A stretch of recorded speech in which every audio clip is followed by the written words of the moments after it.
అంగము లింగము గలసుటే లింగ శరీరం బటంచు లెక్కకు వచ్చన్. లింగం భంగము నెడసిన లింగములక్యవును నేనే లింగం బనినన్. అయ్యా, జడస్వరూపమైన దేహము, చేతన స్వరూపమైన నేను, ఈ రెండూ కలిసి ఒక్కటిగా ఉన్నప్పుడు మాత్రమే అంగమనే శరీరం కనిపించుచుండును. ఈ నేననడు లింగ శరీరం పోయిన ఎడల అంగమనడు స్థూల శరీరం లేకుండా పోవుచున్నది. లింగము విక్షేపంబన అంగంబావరణమనిన అగు ఈ రెండే. లింగ శరీరము దీనికి భంగము తన మూలమరయబడినప్పుడగున్. ప్రభువర్య, విక్షేప శక్తితో కూడిన లింగ శరీరము, ఆవరణ రూపంగా ఉన్న అంగము స్థూల శరీరం, ఈ రెండు ఏకముగా ఉన్నంత వరకు వీటికి జనన మరణాదులు కలుగుతూనే ఉండును. ఈ జనన మరణాదులు తొలగవలైన ఈ లింగమునకు అంగమునకు ఆధారం ఎచ్చటున్నదో విచారించిన నెల ఈ రెండు భంగమైపోవును. ఎరుకన మరుపనరనిది పరిపూర్ణం ఈశ్వరుడనబడు. నెరుకెరుకన్ మరచిన జీవుండనబడు. నిరుక చలము నెరుగ నరుగు నెరుక మరుపులు. మహాత్మా, కొందరు ఈ ఎరుకను ఈశ్వర చైతన్యమనియు మరుపును జీవ చైతన్యమనియు తెలుపుతుందరు. ఈ ఎరుక మరుపులతో కూడిన జీవేశ్వరులు ఇద్దరూ ఎరుక మరుపులు లేని అచల పరిపూర్ణమును చూచిన ఎడల ఎరుక మరుపులు కలిగిన జీవేశ్వరులిద్దరూ లేకుండా పోదురు. ఎరుకన సత్వగుణంబని మరుపన తామసమటంచు మరీ రెండున్. సరి అయిన రాజసంబని నరులెన్నిరి మూటి విడువ నరకము సుమ్మి. స్వామి, జాగ్రత్తలో ఎరుగుచుండునదియే సత్వగుణమనియు, నిద్రలో మరచిపోవుటే తామసగుణమనియు, ఈ రెండూ కలిసి సుఖదుఖములతో వర్తించుటే రాజస గుణమనియు ఈ గుణధర్మములు ఎరిగిన వారు తెలుపుచుందురు. ఈ మూడు గుణములలో పరివర్తనములు సహజముగా ఉండుట వలన ఈ గుణములకు అతీతులుగా ఉండడమే గురుపుత్రులకు ధర్మమయ్యున్నది. నన్నెరుగనట్టి బయటన్ ఎన్నడు లేనట్టి నేను ఈ విశ్వమునై ఉన్నట్టులుండి నేలేందున్నది గని నేను పోతే దుందునగుసుమీ. గురుదేవా, నేను పుట్టితినో గిట్టితినో నా సంగతినే పట్టించుకునని బట్టబయలులో ఎన్నడూ లేని నేను కనబడి ఒక ప్రపంచముగా రూపాదులు చేసుకుని ఉన్నన్ని నాళ్ళు ఉండి ఒకనాడు సద్గురుదేవుని కరుణ వలన ఉన్న పరిపూర్ణము తెలియబడగానే నా లేని సంగతి నాకే తెలియబడి నేను లేకుండా పోతినని ఇక ఏ ప్రసంగము, ఏ అల్లర్లు, ఏ ఒక్కటియు లేకపోవునని తెలియచున్నది. ఈ అచలమొకటి బ్రహ్మని మాయామయమైన విశ్వమంతయునేనన్.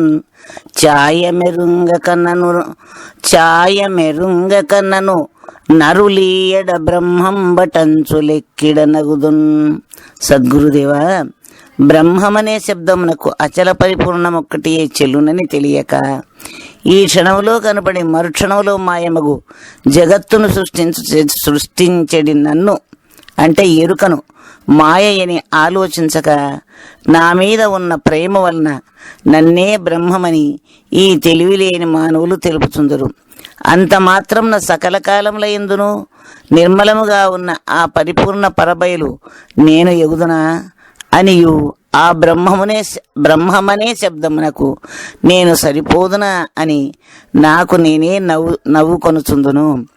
భూమను భద్రాచలమని రాములను చులేని నన్న రక్షణముననే మీ మాట నెరిగులెక్కెని నా మాటను మరచియునికి నయమని తోచన్. గురువర్య, భూమయ్యను ఏ చలనాదులు లేక అంతటా నిండి ఉన్న పరబయలును భద్రాచలమనియు చలనముతో కూడి వచ్చుచూ పోవుచున్న ఎరుకను రాముడనియు తెలియబడుచున్నది.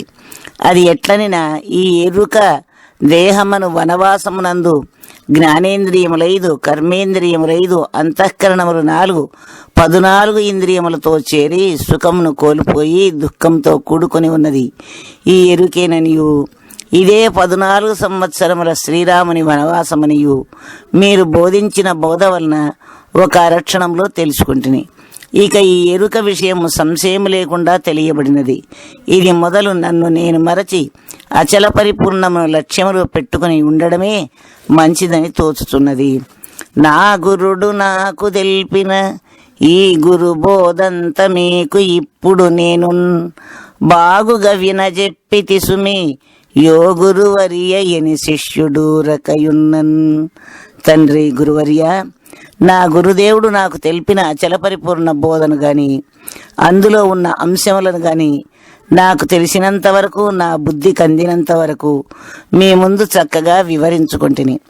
అట్టి నా అనుభవము మీకు సరిగా ఉన్నదో లేదో నా మీద అనుగ్రహించి తెల్పవలైనని శిష్యుడు కదలక ఊరకుండెను. విని శిష్యుని వచనోక్తులు మనమున హర్షించి గురుడు మస్తకమున చెయ్యునిచి తొడ మీద చేర్చుక తన శిష్యుని మేను నివిరితానిట్లనియన్. ఇట్లు తెలుపుతున్న శిష్యుని యొక్క భావపూరితమైన వాక్యములను గురుమూర్తి విని మనమందు ఆనందపడుచు కౌగలించుకొని హస్తమస్తక సంయోగము చేయుచు తన తొడ మీద కూర్చోబెట్టుకుని శిరస్సును తన చేతితో నిమురుచు ఇట్లు తెలుపుటకు ఆరంభించెను. నీ వంటి గట్టివాడిక భూవలయమునందు ముందు బుట్టడు వెనకన్ నే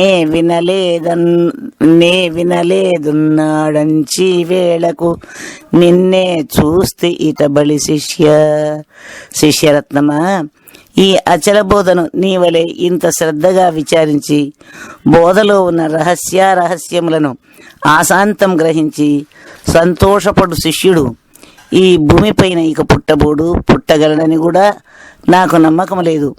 ఈనాడు ఈ పరిపూర్ణ బోధను ఇంత ఓపికతో పట్టుదలతో సాధించిన ఉత్తమమైన శిష్యుడవు నీవేనని మనసారా హర్షించుచు శభాషని మెచ్చుకొనుచున్నాను. చందురుని చీమ ముద్దాడిందని నట్టిప్పుడు నీవు ఈ సద్బోధన్ చెందితివి, నీకు సరి జగమందెవ్వరు లేరు, నిన్ను మది మెచ్చితిరా. శిష్య, భూమికి ఎన్నో యోజనముల దూరంలో కనబడుచున్న చంద్రుని, భూమిని అంటుకొని తిరగాడుచున్న చీమ పోయి ముద్దు పెట్టుకున్నదని తెలిపే మాటలు ఎంత విచిత్రముగా ఉండునో, అటులనే పంచభూతములతో కూడిన ఆవరణమునంటి పెట్టుకొని ఉన్న నీవు పంచభూతములకు అతీతమైన పరిపూర్ణమును పొందడము కూడా మిగుల విచిత్రముగానే ఉండును. అట్టి దానిని నీవు పొందగలిగితివి కనుక నీతో సమానమైన వారు ఈ ప్రపంచములో ఉండబోరని నిన్ను చూసి సంతోషపడుచున్నాను అని మెచ్చి ఏమి ఇచ్చెదవని గురుదక్షిణ నటంచున తడడిగిన నన్నని పల్కె శిష్యరత్నము వినిది ఇక ముట్టబోక విహరించమనన్. ఇట్లు సంతోషపడుచున్న గురుమూర్తి శిష్యుని చూచి, శిష్య, సారాసార విలక్షణమైన సాటి లేని ఈ అచల పరిపూర్ణ బోధను నా వలన నీవు తెలుసుకుని సంతోషపడితివి గదా. ఇప్పుడు నాకు గురుదక్షిణ ఏమి ఇచ్చేదవో ఇవ్వమని గురువు కోరుగని నేనేననే ఎరుకను గురుదక్షిణగా ఇచ్చుచున్నానని శిష్యుడు తెలిపెను. అటుపైన నాకు ఇచ్చిన ఎరుకతో నీవు ఏ పని చేయక ఉండుమని గురువు ఆజ్ఞాపించెను. విని శిష్యుడు గురుమూర్తిని గనుగుని చిత్తరు ప్రతిమగా నిలుచున్నన్, తన శిష్యుని హస్తములన్ గుని దగ్గర తీసుకుని కొడుక ఎనుచున్. ఆ యాజ్ఞను శిష్యుడు వినిన వెంటనే తన ఎరుకను గురువుకు సమర్పించుకుని ఎరుక లేని వాడై ఏ చలనాదులు లేని చిత్రించిన బొమ్మ వలె కదలక నిలబడి ఉండెను.